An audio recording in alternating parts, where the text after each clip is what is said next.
Hey, this is Sami, business strategist for real estate agents and lifestyle coach. In today's video, I'm going to share with you 6 unique Zoom features that's really going to wow your clients, and I might throw in a couple extras.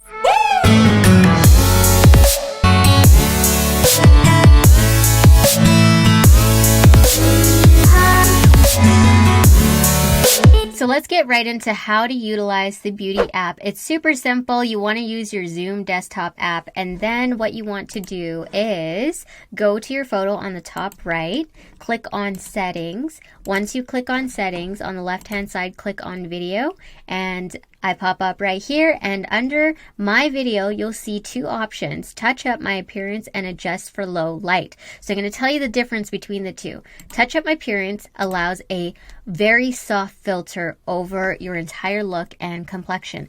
So I like to just adjust it slightly to soften my complexion and my look. If you use it to its fullest capacity, it looks a little bit blurry, as you can see here. So we're just going to decrease that and bring it back to where I normally would have it. And this is a great way, again, if you just woke up out of bed, you did a bit of your hair and you're just like, I don't want to put a whole crap load of makeup on. Guys, you don't really have that issue, but this is a really great way to add a nice filter to just even out your skin tone and your complexion. And then there's this option for adjusting for low light, which I absolutely loved because my laptop doesn't have a good webcam. So I would need to bring extra light in sometimes, and sometimes I just didn't have that opportunity to do that. So I would click adjust for low light. It'll automatically be defaulted to auto, but you can also select manual. So you can be the judge of how much lighting you want to have in your video. So you can decrease it, or you can increase it and add a lot of light to your video. So I'm just going to add a little bit of light, touch up my appearance a little bit, and that is the beauty filter. And now you've got it pre-selected. It's going to show up this way all the time when you hop on video. So the next thing is to change your Zoom background, and how to do that. Again, you want to open up your desktop Zoom app, click on the right-hand corner where your photo is, click on settings, on the left-hand side menu bar, click on background and filters. And there I am. This is my current background. If I wanted a more professional look, what I would do, you can see there is a virtual background option and a video filter option. So the virtual background option, depending on your desktop, it may not be compatible to have a background. So the older iMacs are like that, where you aren't able to have a virtual background. Just be mindful of that, but I'll show you if your computer is compatible to do this. You'll be able to select whatever background it is. For instance, I really like using the office background, and as you can see, it blurred out everything else in the back and kept the office setting for me. The other thing is video filters. With video filters, this is really fun filters that you can use. Similar to the beauty filter, this is where you can select filters that are just one solid color. It's a hue of a color that you're able to select. For instance, you can add a boost of color. You can make it a black and white, cinnamon, cream, seafoam, and sepia, and also gum. So with that, there are some fun filters that you can use, especially to be festive. And here are just a few examples right now. These are actually really adorable. There you go. So that's how you change your virtual background. And the remote control option, which is going to be super cool if you're a real estate agent and you are showing up as a teacher and a leader, especially for your clients. You can do a little bit of troubleshooting, some tech support, even if you're not techie. The cool thing with the remote control option, which I'll show you in a little bit here, is you are able to enter the client's private personal Zoom room. So they'll have to give you their personal Zoom link. You'll have to access it. You'll be on a Zoom call, and then they'll have to give you permission to be able to control their mouse on your end. So what that's going to help you with is to do any troubleshooting, look at their desktop, see if there's anything that you can help them with, especially if they are not tech savvy, can't use Zoom very well, this is a great way for you to show up as a teacher and a leader for your clients. So this is what you're looking at right now is my account signed in under the web browser. So just zoom.us, log in, same email and password, and you'll want to click on settings, and then you'll scroll all the way down. And what we're looking for is remote control. So if we scroll a bit further, we will see remote control. During screen sharing, the person who is sharing can allow others to control their shared content.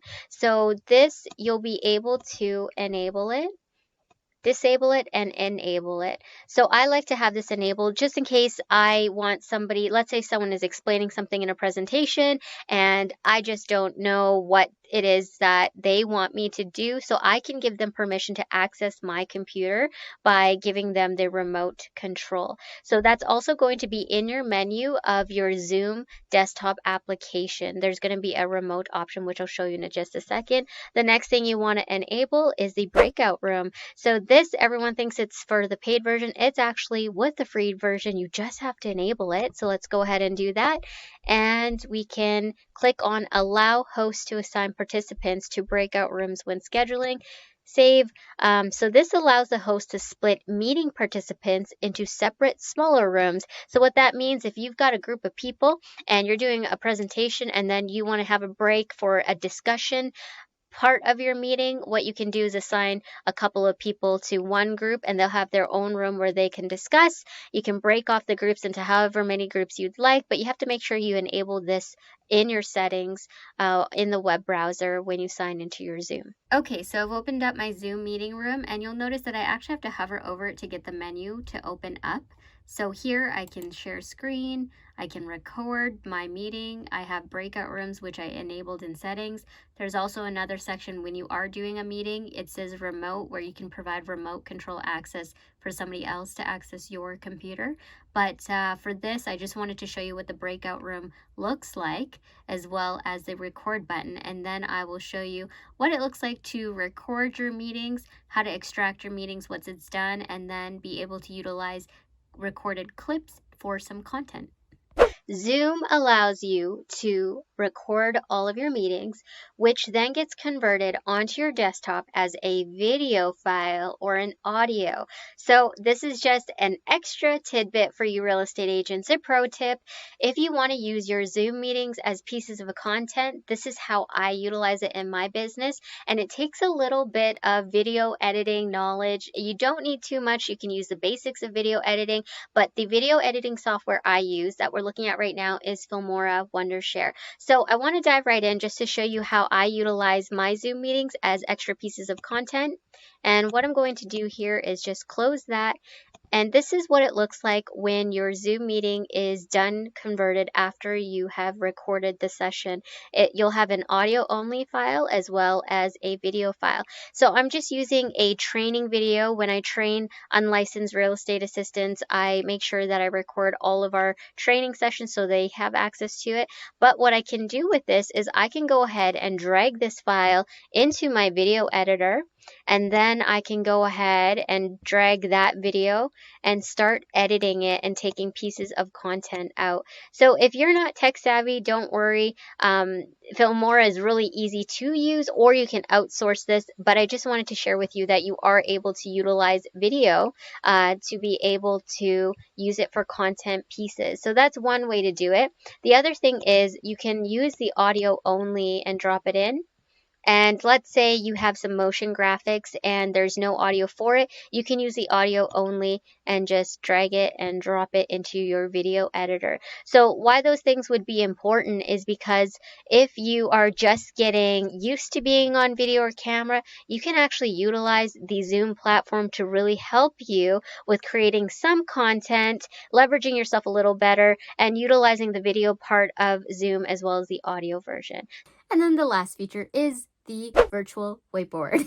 Did you guys know that Zoom has a virtual whiteboard option? So this is really cool if you're one to, you like to have a whiteboard where you can draw and design and show some animated graphics to your presentation, or you love using a whiteboard for a presentation. that was the last one I wanted to share with you guys. Okay, so let's just dive right in. So I have my Zoom meeting room open already, and you'll see at the bottom here, this is your menu. You want to click on share screen. When you share screen, you'll be able to see your desktop to share, or you can select whiteboard. So this is going to be the digital whiteboard where you're able to go ahead and put in text. You can draw diagrams.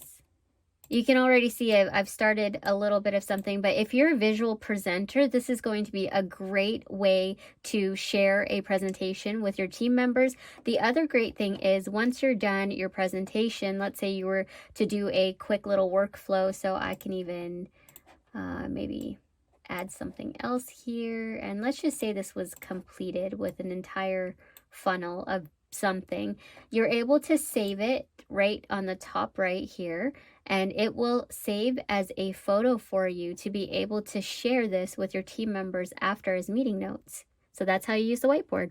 So there you have it. I've taught you some unique Zoom features that's really going to wow your clients.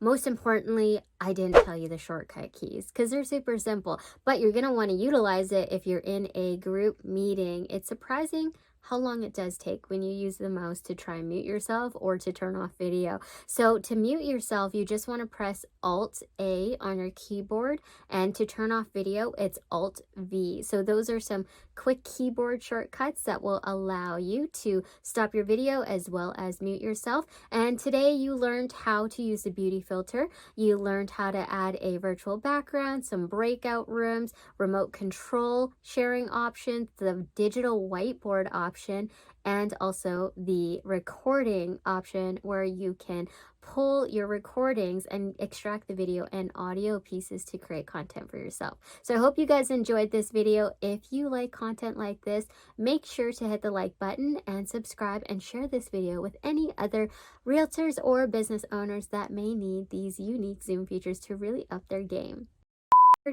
And lastly, what was the last one? Oh my gosh. What was the last one, guys? What did I need to share with you? Okay, we talked about the breakout room, recording, background filter, beauty filter. What else? Oh, having a brain fart.